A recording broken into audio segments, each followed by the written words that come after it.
The Treasures of Skyrim finally came to an end this year after nearly 3 years.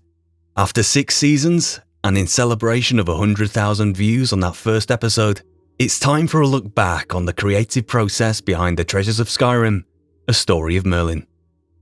It's important for me to lay out at the forefront here that so much time has passed that there are some important details that may have slipped my mind.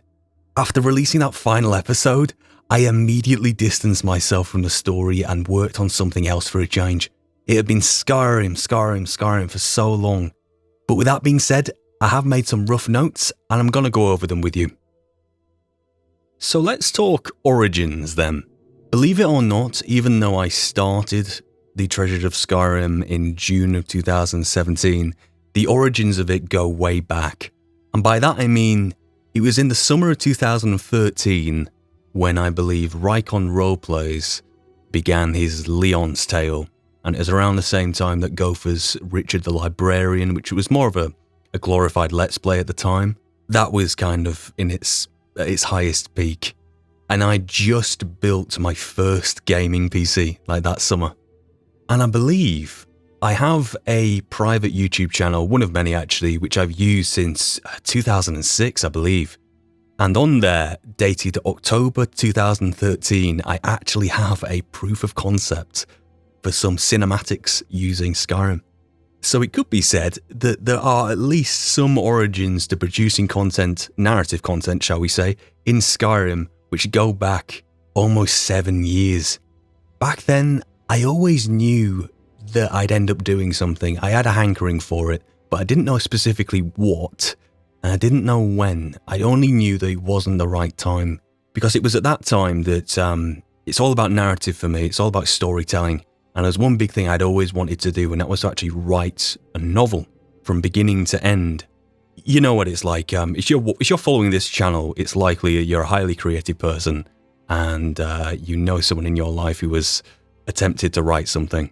And you know everyone and their mums is writing a novel, but no one ever finishes it. If you don't know that person, it's probably you. Don't take that personally. But I wanted to prove to myself that I could outline a story, get to know some proper characters, and bring it through that 3-act structure and finish it. And I did that over the course of about 18 months. I wrote one novel, I wrote a series of short stories, and I wrote a novella, all in very different genres. So there's one which was like a crime thriller, one which was more medieval fantasy, and one which was more like dark magic 1800s kind of deal. One of the short stories actually I've recently dug up and I'd read it after it'd been a couple of years since I'd last read it, and I didn't actually think it was that bad, whereas the other ones have glaring issues which could not ever see the light of day. But yeah, and it was during that time with doing my own writing, completing my own writing, learning what my narrative voice was and what I was really interested in telling and exploring, that when I was watching Gopher, he had the right formula for me, but he just did not go far enough. Like, it's very engaging to follow, but he'd just break the fourth wall or just put too much emphasis in the wrong places. Rykon at the time, Rykon I believe is an editor, like by trade, which you can tell by the production. And again, the emphasis, it's very serious narrative and it's very far in their roleplay. It doesn't have a sense of humour, which isn't a bad thing, but that's not really my cup of tea. Couch Warrior was going about at the time. I believe my first run-in with Stu, Couch Warrior, there was a YouTube recommendation for Rune Runner, and I never knew it was Couch Warrior TV or Stu. All I can remember is just the intro, you know, I am Vander Nightbrook, and I'm the fastest courier in whatever. That's all I can remember.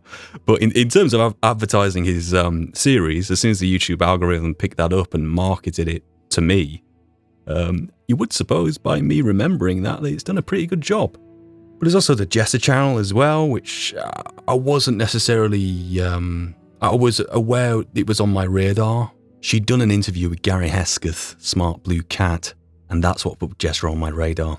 But what I had found, even Gamer Poets as well, that the roleplays there, all while being fantastic in their own ways, all completely coming at this one roleplay subject from all these different directions, like different facets on a diamond almost. There's people just coming in from all kinds of different directions. Like there's a predictable way of doing it, and then there's like what everyone else is doing, which is entirely their own thing, which was just amazing to me.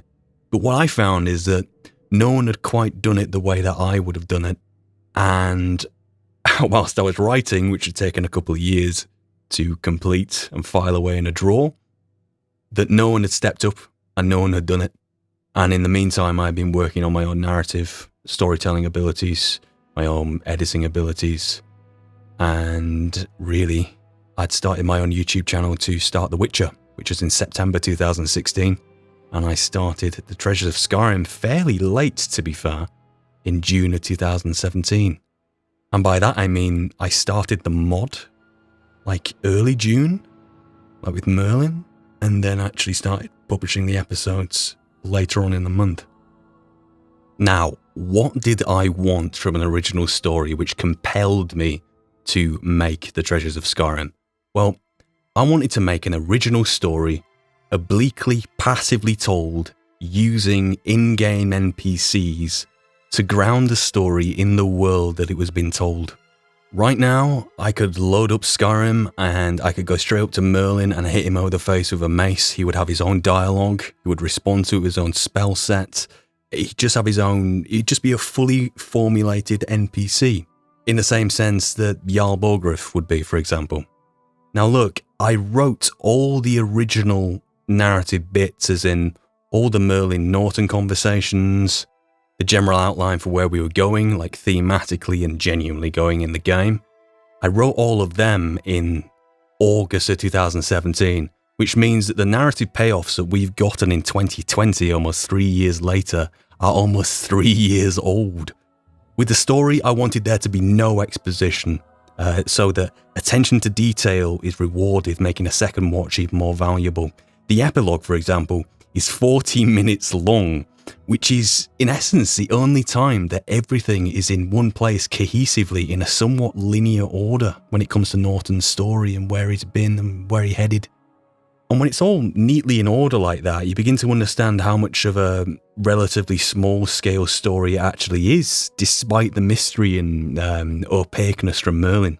And it's all completely organically born out of Norton compartmentalizing the truth. I think it's kind of born out of, at the time, it must have just been a bunch of the same thing at the same time, as in I was playing games, consuming TV and other media, where there's a bunch of like dialogue exposition, you know, as you know, Professor X, X and X, or you watch a crime drama and you watch all the police officers walk around the briefing station, recounting everything they know to each other, which is just, if you really think about that, it's just stupid and purely and only to deliver exposition to the audience. It really rubs me the wrong way, that. So I just wanted to just treat the audience as if they were intelligent enough to follow along with something which was happening, but being shown through movements, through tone of voice, through some mentions here and there, but not told to you and spoon-fed like I'm your mother, which that is what TV is like nowadays, and I just, don't even get me started. The design document for the Treasures of Skyrim is 45,000 words long, so that's a very long novella and a short novel. That is, depends which way you want to look at it. Now, my design documents nowadays are these cohesive like essays, and are all split into like different segments, and they're publishable to an extent, whereas the one for Skyrim, it's like a bomb's gone off in a Google Doc. I may in the background show some of it, have a quick scan down, but it is literally like a bomb's gone off. I can imagine in future making my design documents available maybe to my patrons via Patreon. That's patreon.com/bonart. But for now, let me think about that, because the Treasures of Skyrim one really is organised chaos, and if you lay eyes on that, you're going to think, bloody hell, was Bonart on LSD or something? Was he tripping on shrooms? Was he sniffing glue when he was writing this? Not because of the crazy stuff which is happening inside the Google Doc, just because it's all over the bloody place.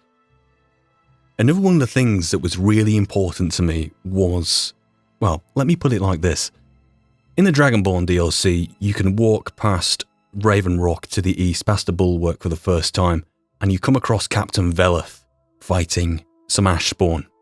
And what's really important to me here is that you hear that rosy Yorkshire accent coming off of him.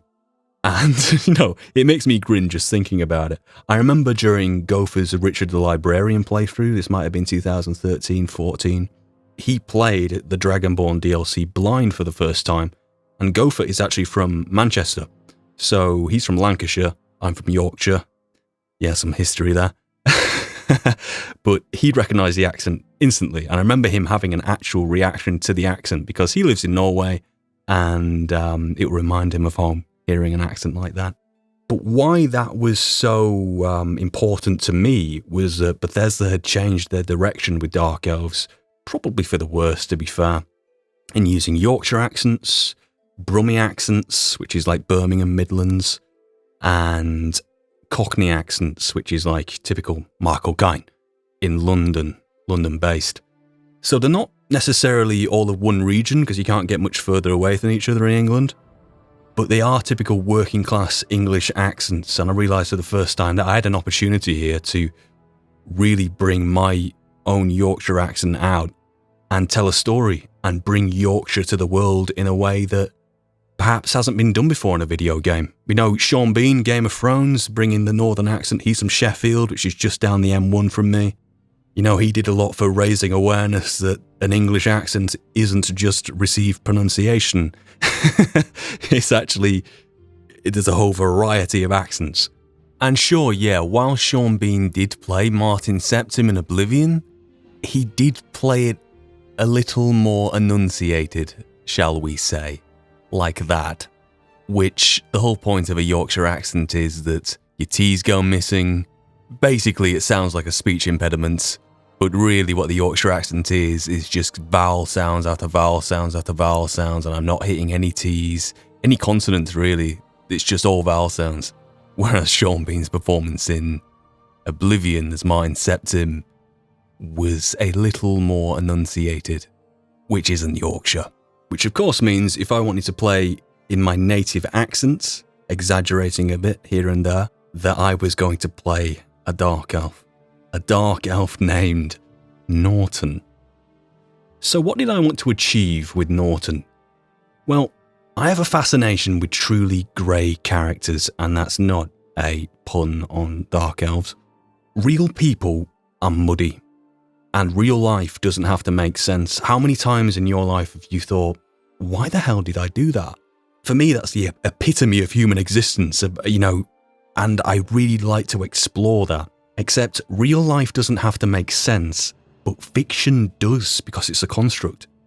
So what I wanted to get across was that people are walking contradictions. If you probe people's positions on moral and ethical issues, political issues, you will find, provided not possessed by an ideology, you will find contradictions along the way based off their own life experience. And that's what makes up the fabric of a real person.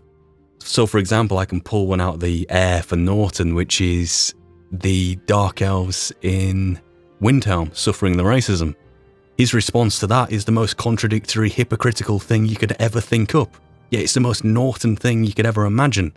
So he gets racially abused and attacked in Windhelm. All the Nords there thinking that the Dark Elves should really be paying their keep, should really be fighting in the war.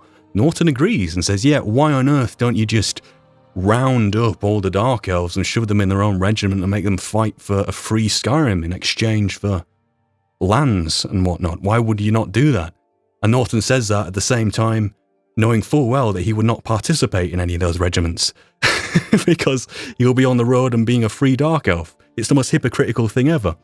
And another facet to that is Norton would be racially abused, would see where they were coming from in his own twisted way, but would still have to fist fight with them for the sport of it, to protect his honour somehow, or just to get into a scrap like the good old days where fighting people made life make sense instead of the muddiness that he'd surrounded himself in with the Prophecy of the Last Dragonborn and Merlin's Tower.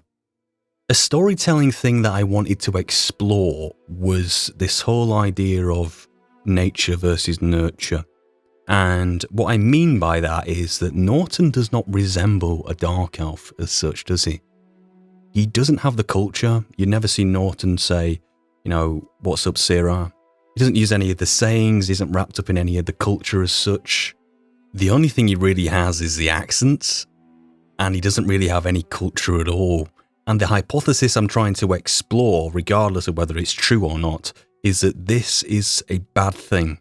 Or rather, who would crop up in the void of someone devoid of any kind of culture or upbringing? If Norton could have been grounded in this order of conservative Dunmer culture, for example, he could have been a Captain Veleth of the world, but instead he gets wrapped up in this nihilistic chaos, which is all he knows.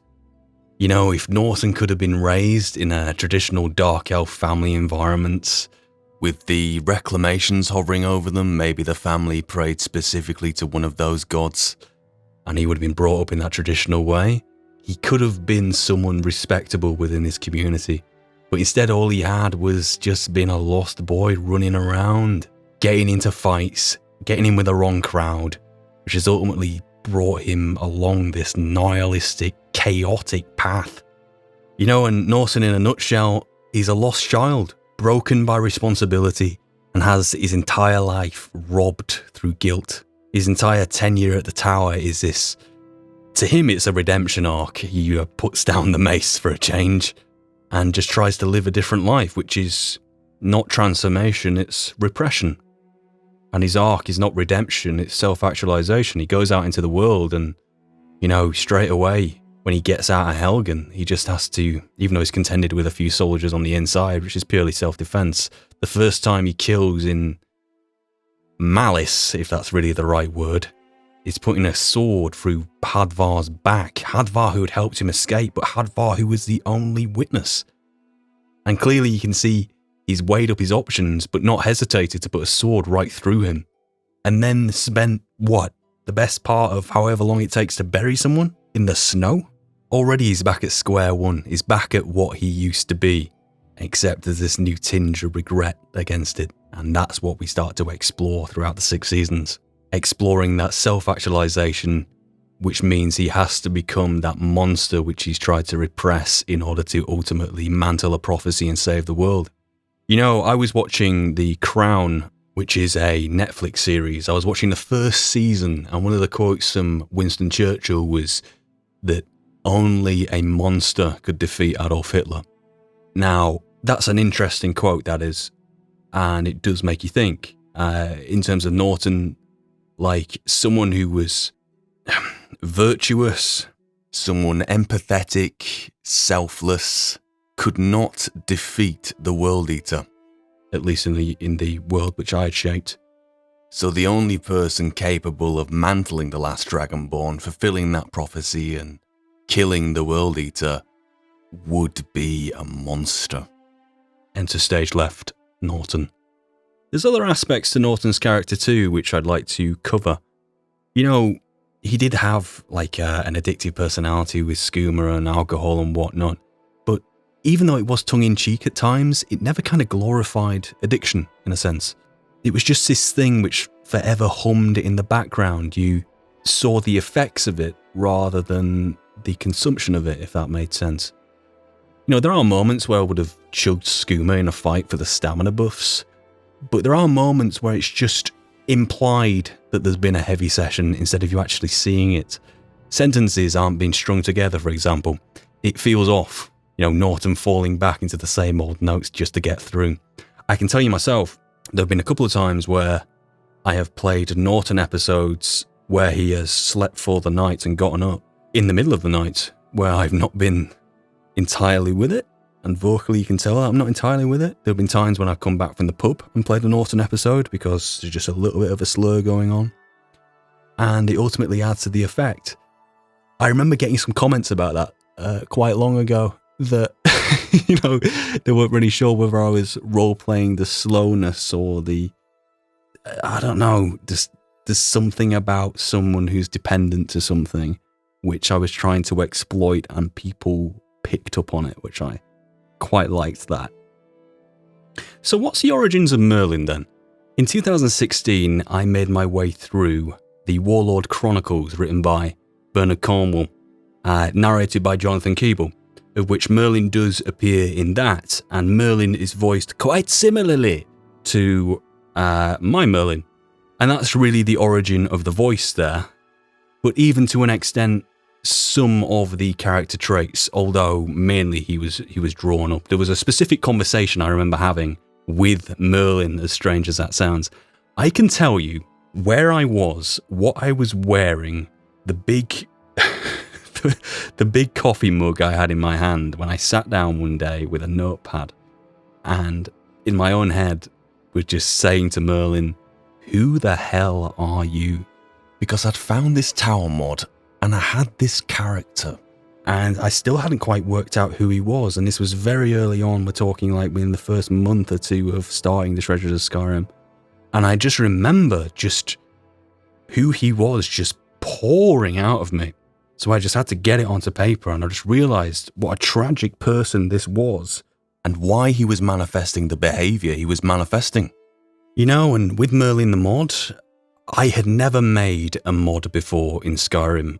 I'm not a stranger to fiddling about with files, especially like when they're not like locked into certain file types. Like say, if a game like Stalker, for example, which handles like sound files in like WAVs, I'm quite comfortable with getting in there and replacing stuff and ripping stuff and replacing what I need. But when stuff's actually like locked into like an editor and you need to be working in their own like native file types, that's a bit even now overwhelming to me. But I did learn a fair bit by creating Merlin, putting in all the idle dialogue, putting in all the dialogue I needed to progress my quest, putting like the portraits up, for example, creating Warburg. There were some other experiments too, which I did from time to time, which ultimately ended up on the cutting room floor, but that isn't to say that I didn't learn a good lesson from them. Now let's talk about Norton's theme, and what I mean by that is the tune on in the background right now. This is part of the Beyond Skyrim Bruma soundtrack made by Daniel Ran.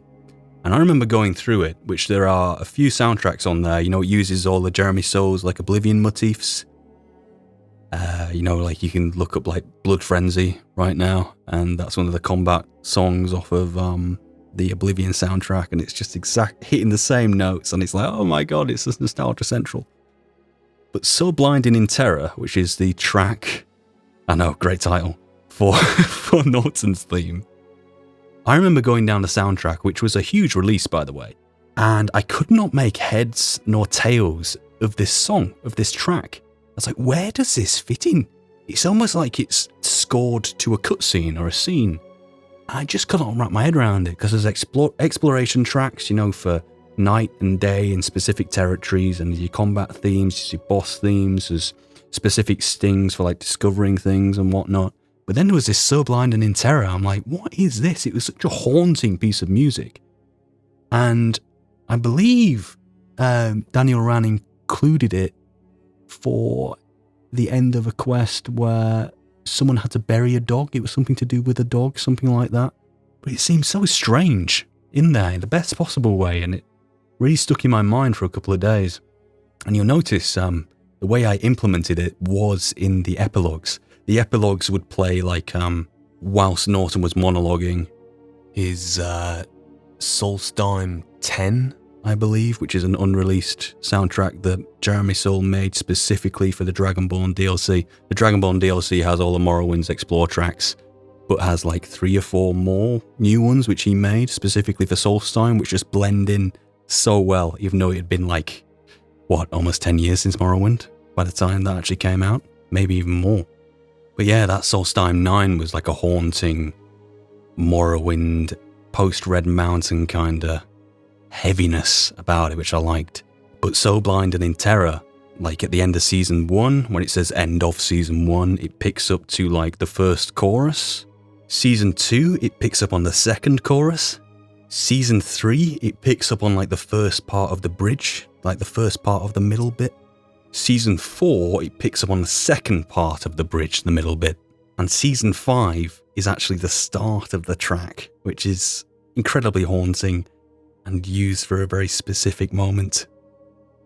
And Season 6, of course, is the whole track playing through in that final fight, finishing with the end, which is quite an angelic kind of choir effect of dismantling being complete and Norton finally being able to ascend in more ways than one.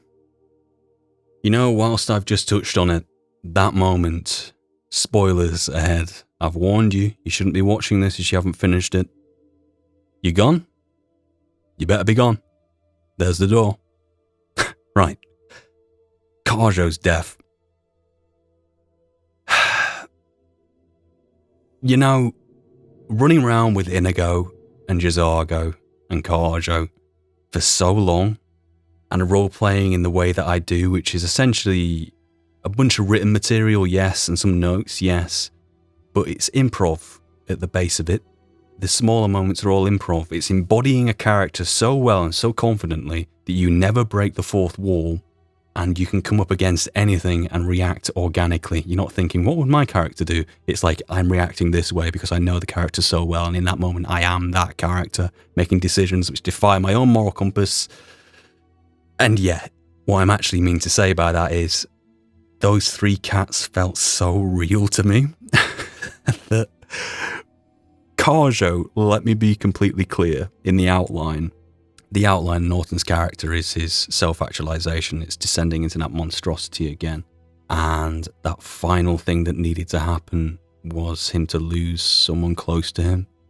And Kharjo was marked for death the first moment Norton laid eyes on him. I have known he would die not only in the narrative, but at that specific moment at the throat of the world for pretty much since the series began. And I put it out of my mind and foreshadowed it here and there, I won't lie. But when that moment came, there's this moment where if you find that episode just before the battle, like Norton's kind of looking out at the view and he's saying, I feel a bit nervous. I had been standing there for about 3 minutes. I was just like, I don't want to do this. I know what's about to happen. I'd done some playtesting to allow Kharjo to die in that specific scenario, but even that didn't feel real in a way. But when I was up there and about to kick off the cutscene and the fight, it took everything to just make that final few steps and kick it all off, because I knew I did not expect to have that kind of reaction. I felt so bad that this thing was going to happen. It hurt, man. It really, really did. And I just hope in some sense that you guys felt the same kind of way about it that I did. It's finding Kharjo's body like that. That's a first take kind of thing that, you get Norton's reaction to it. That's a first take thing. There's no, occasionally with my roleplay style, I'll record pickup lines. Here and there, I'll, if I haven't enunciated things properly, I'll maybe go through and record a replacement line the following day and bob it in and you won't notice. Whereas in that case, I just took the raw reaction of what I had in the character at the time, and it's just so heartbreaking even to think about, man. Rest in peace, Kharjo, eh? Another thing with this, when I was playtesting Kharjo's death, Kharjo did everything possible to not want to die, I went in the creation kit and turned off his essential flag. I was Googling ferociously of how to kind of get around and kill vanilla companions. He was tied to the advanced follower tweaks mod, which is a way to make companions vulnerable so they can be killed that way. And he still refused to die when I was playtesting. And that really got me as well. It's like, maybe this is a sign, maybe it's not meant to be, maybe you can find another way to do this. And then I remember the first time when a dragon dive bombed, and in the fog of war, just like in the real thing actually at the throat of the world, he died. He just stopped firing combat dialogue, he went over in the corner of my eye. I didn't really see it, and he'd been dead for a couple of minutes by the time I actually found him. And Inigo, this is the beauty of that bloody mod, man. Inigo straight away fires off dialogue specifically tailored to Kharjo in the event of his death, and you can ask him about it, and even if you talk to Inigo afterwards, his intonation for "yes, my friend" is downwards, as if he's down himself, and it would just, man, I finally figured it out, for the big event and whatnot, but God, I just wish it wasn't as heartbreaking. But look, on the upside, it's a testament to the story which has been told and the characters which have been developed, but still, it bloody hurts, man. Whilst we're touching on tone, let's take a moment to actually talk about the style and tone of this roleplay. So look, my roleplaying style is not breaking the fourth wall, although I'll get to that in a moment because I did do that quite early on. But not breaking the fourth wall, immersing you, being quite immersive but quite tongue-in-cheek. There's like little changes like, what time is it, do you reckon? I hit Y on my keyboard, which I have the time matched to. But Norton would be looking up to the sun and be like, I think we're getting close to sunset, aren't we? And it's flashing 7 p.m. on the timer, and, that's my kind of style. And there's a sense of humour to it, but that sense of humour is the bedrock in this improv, immersive style, which will then ambush you with serious moments like Kharjo and the epilogues and such, which are there to achieve a desired effect. Now look, Skyrim's writing is, how do I put this? It's fairly shallow. After Oblivion, there was a mass exodus of their writers, and after Skyrim, Bethesda has that Emil, I can't pronounce his second name, he's a quest designer. He did write the Dark Brotherhood in Oblivion, which gave him like a free pass to just be the lead writer, which is possibly one of Bethesda's biggest mistakes, because he's a quest designer, and everyone else doing the writing are quest designers. They don't have a single member of writing staff, they just have quest designers who are used to being in the creation kit saying, right, pick up item A here, deliver it to B. And they're making up excuses as to why you're doing that as they go along, essentially. But in that sense, it meant that there were some decisions I made in my own narrative which kind of, nodded to the shallowness of vanilla Skyrim. And it could be quite a contentious point.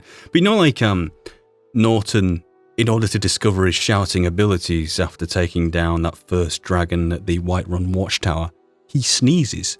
And that's a tongue-in-cheek kind of thing, The guys say, try to shout. Like, what the hell does that even mean?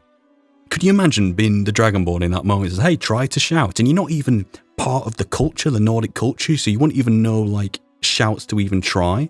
So you'd be like, trying to make, like, random noises. It's just so stupid. So I'm going to have Norton sneeze. He's going to produce a big vocal noise by sneezing, and he's going to do it in the moment, and he's going to finally produce this shout, which is going to be called back to by Merlin when he once had a very similar heavy sneeze when he was seriously ill one time, and bind it all into my narrative, which is, from one perspective, it's quite silly, but from another perspective, it matches the shallowness of Skyrim's writing, and two, it's fairly watertight, like what I did anyway, and it fits the theme of my own narrative, so I'm not that bothered by it. But that being said, that roleplay with humour, and that endearing like camaraderie among the guys, which you're so used to with Norton and co.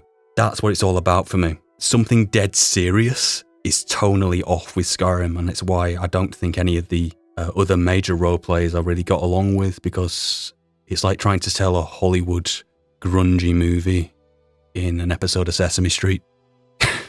Yeah, I just said that. So let's talk about the transition from light roleplay to full roleplay. Because in that first season, the only real difference is that I'd break character to level up. Although I wouldn't really be breaking character, I'd still be in character, but would just look to the heavens and be like, I'm going to put some levels into this, let's put some levels into health. I'd open like the skills menu to see the time and just read the time off of there. Oh, it's 9:37, how would my character know that? You know what I mean? It's that kind of stuff.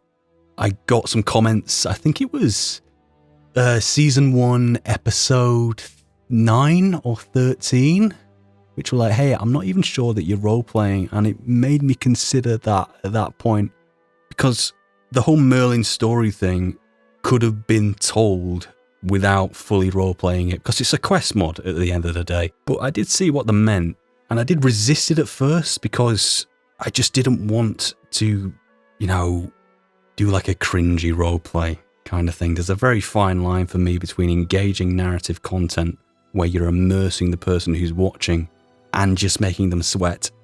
The majority of my audience are American. Can any of you guys watch America's Got Talent? This might seem a bit left of field, but I can't watch like Britain's Got Talent or The X Factor because I get second-hand embarrassment from watching it. Like, I will sweat on their behalf. This goes way back for me. If I watch someone who's nervous public speaking, for example, or listen to a YouTube video where someone's voice literally shakes because they're just nervous, I can't handle that. It's like, whoa, whoa, whoa, whoa. I just want to get up there and do it myself. That's kind of the reaction I initially had a long time ago to kind of serious roleplay. It's like, oh, dude, like, no. Whereas now I kind of get it, and I found my own niche within that, which doesn't go too far, but it goes far enough to be proper, full, explorative roleplay. You know, my roleplay style is like an improv class. You don't break character no matter what. It's just like being playing D&D or Call of Cthulhu. Like, I do that rarely, but when I do, I'll sit at the table and I won't break character. And I love that, man, because people are trying to talk to you as you, and I'm just like, not having any of it. So what am I proud of with the Treasures of Skyrim? I've got to say, looking back, the camaraderie I achieved between Norton and the cats, that for me is one of my biggest, most proudest achievements of this series. A lot of people say that they found Norton very endearing, and they found the chatter very, they just really liked it, and I like that as well. It's just so, you know, there's something about when you get a bunch of guys together, where it's in the military, where it's in the police, or any kind of public services, where you just get a bunch of blokes together. Could even be in like sports and whatnot as well, in a changing room, and you just get this camaraderie sprout up out of nowhere.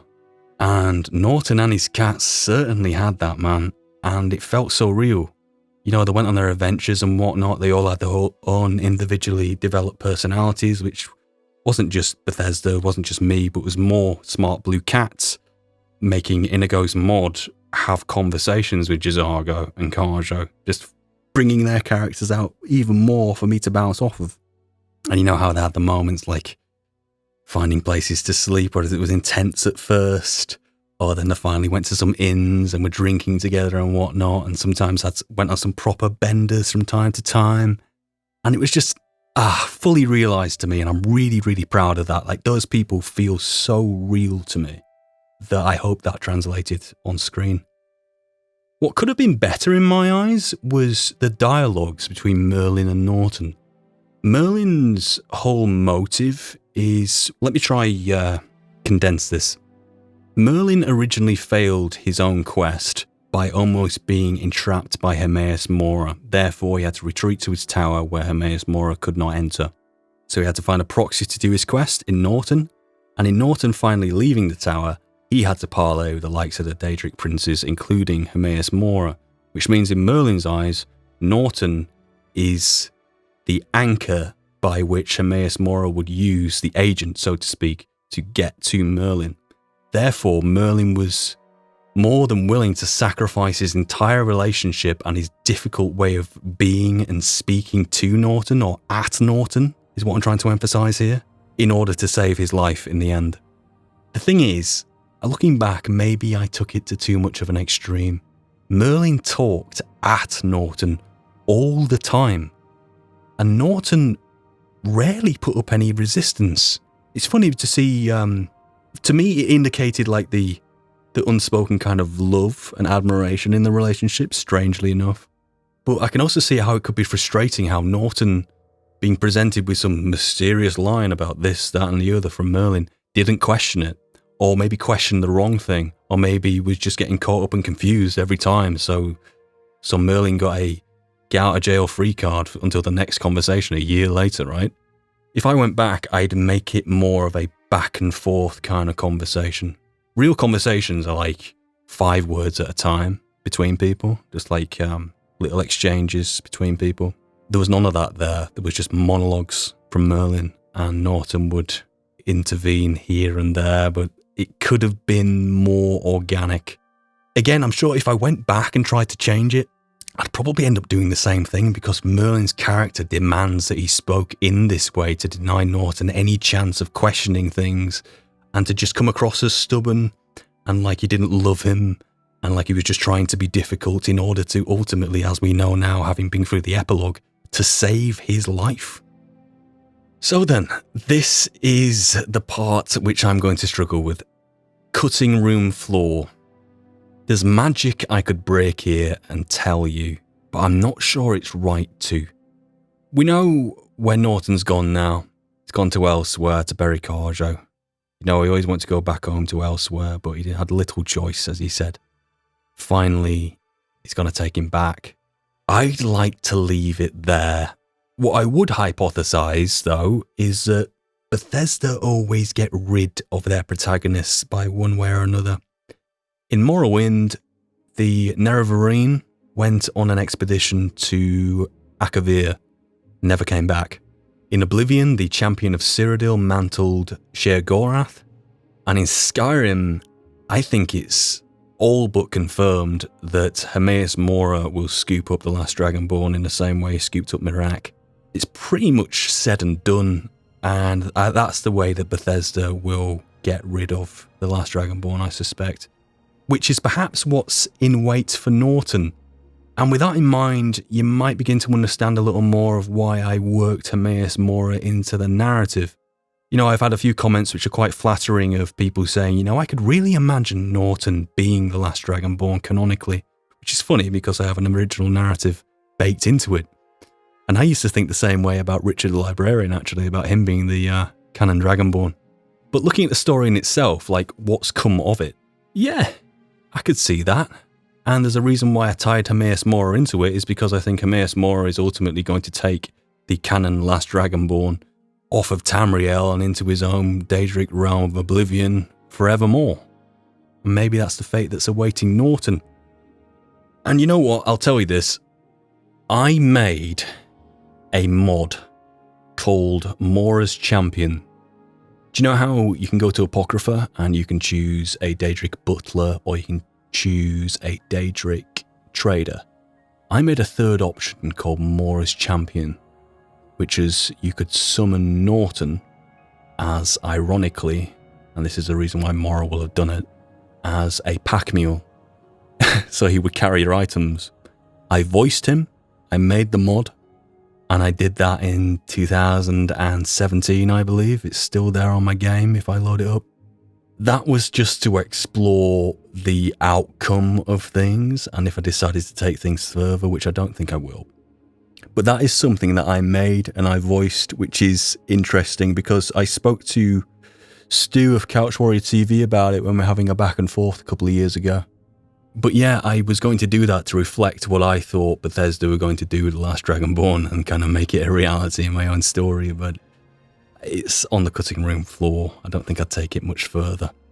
Another thing I forgot to mention is when I was working out the ending for this a long time ago, I had a lot of email correspondence with Smartbluecat, the author of Inigo.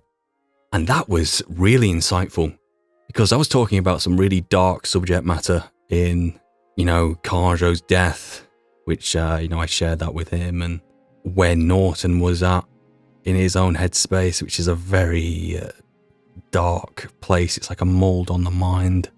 And I hypothesized with Gary that's his name, that what would happen if Norton never came back from Sovngarde? And we went down a rabbit hole there, which I'm not sure how much I'd even talk about, to be fair, but it was a very dark place. The last Dragonborn is Inigo's reason for existing. So what happens if your reason for existing disappears?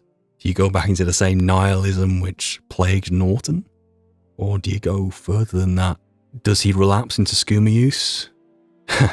Actually, Smartbluecat was quite against that idea, but it was a dark road to discuss what would happen to Inigo in that case, and I'm glad it didn't go that far, but I was more than prepared to take it that far if the story warranted it. Here's another couple of things real quick. Do you remember Graham, Merlin's dragon, who we talked to? I originally wanted him to play a bigger role. I wanted him to be inside the tower. There's like a basement level, which is like a big, I don't know how to describe it.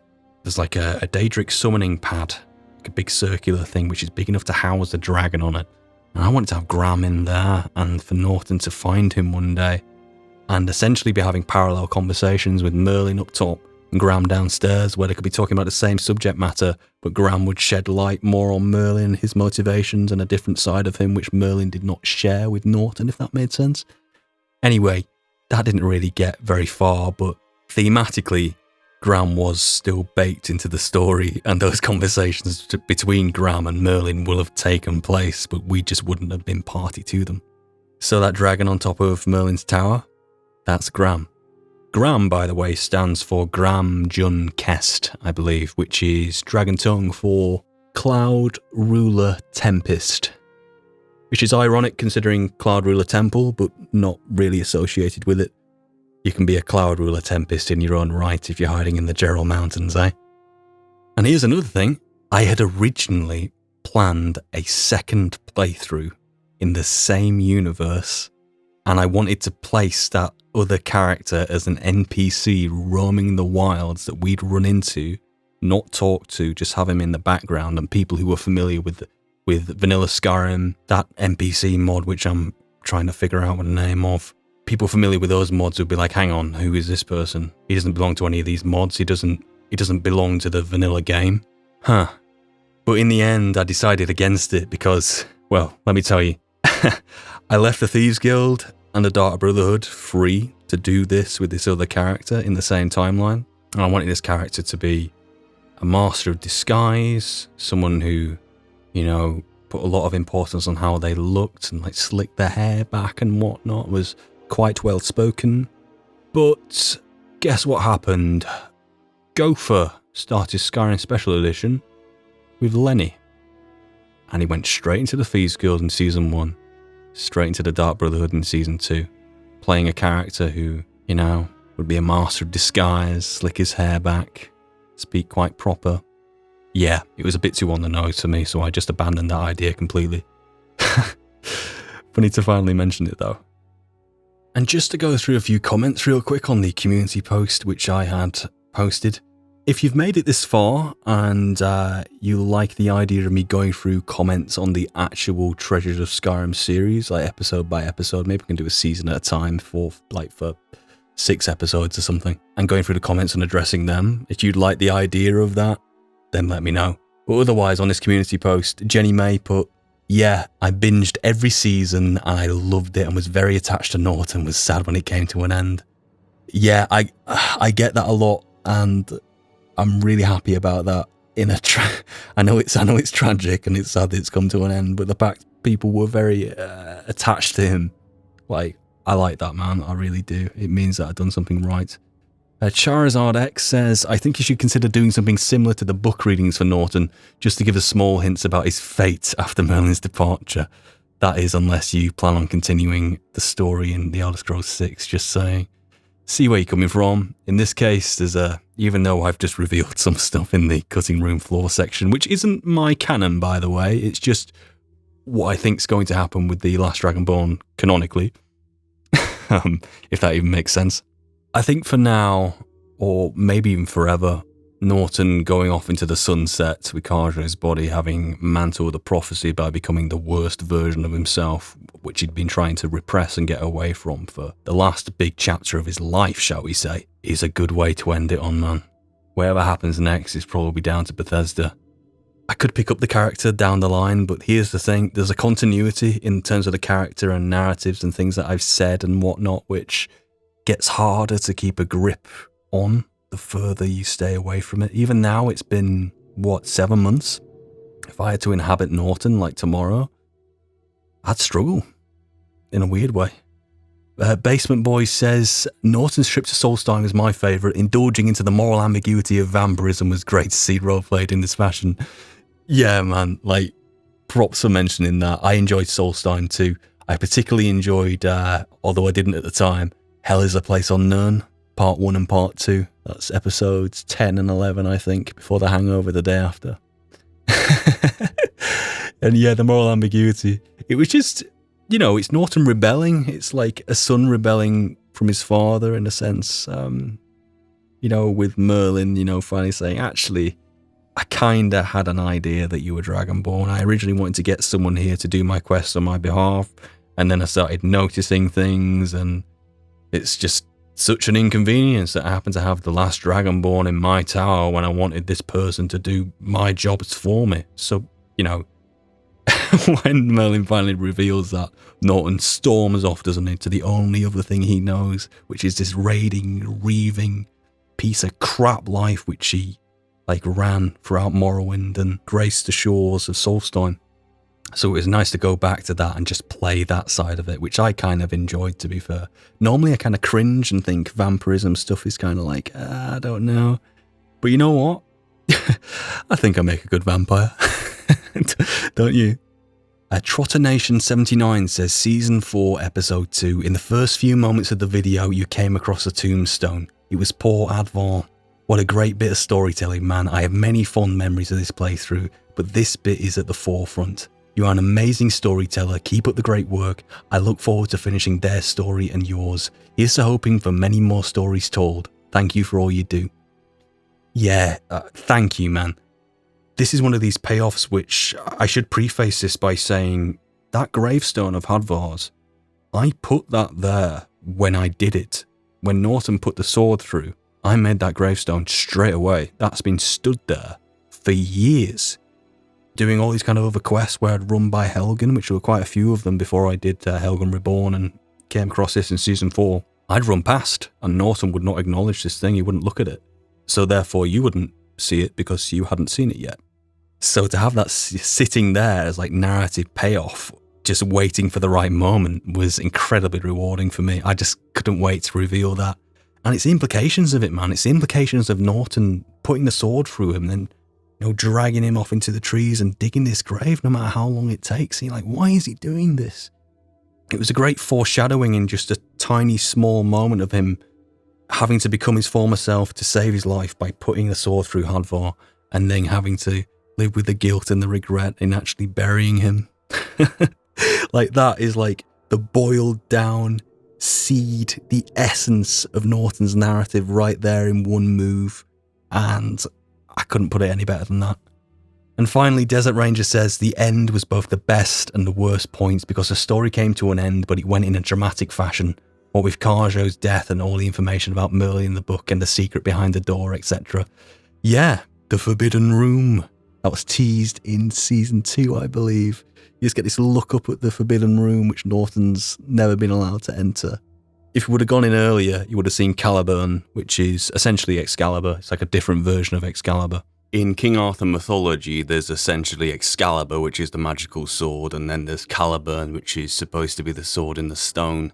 But depending on what tale you go to, you find walking contradictions the entire way, so I just went with Caliburn in the end because it burns. But that also does point to Merlin's past life, and if you go listen back to Merlin talking about Caliburn, he is so forlorn talking about that sword, and he just wants to get rid of it. He put that sword away in that stone, not just to keep Norton from it, but to keep himself from it, so he doesn't have to look at it. And in the end, essentially he has his own Arthur again, in a strange kind of way. Gives him the sword, tells him to keep it, and he never has to see it ever again, does he? Anyway, I've rambled on for far long enough. I'm going to try to stitch this together and make this fairly interesting to watch. I know I like listening to podcasts and people ramble for a long time, but I'm not really sure about you guys being my audience. Let me know if you like this kind of rambling style, and I'll see if I can't do more of it in future, because I do enjoy it, but it is like verbal diarrhea. And I mean that, man.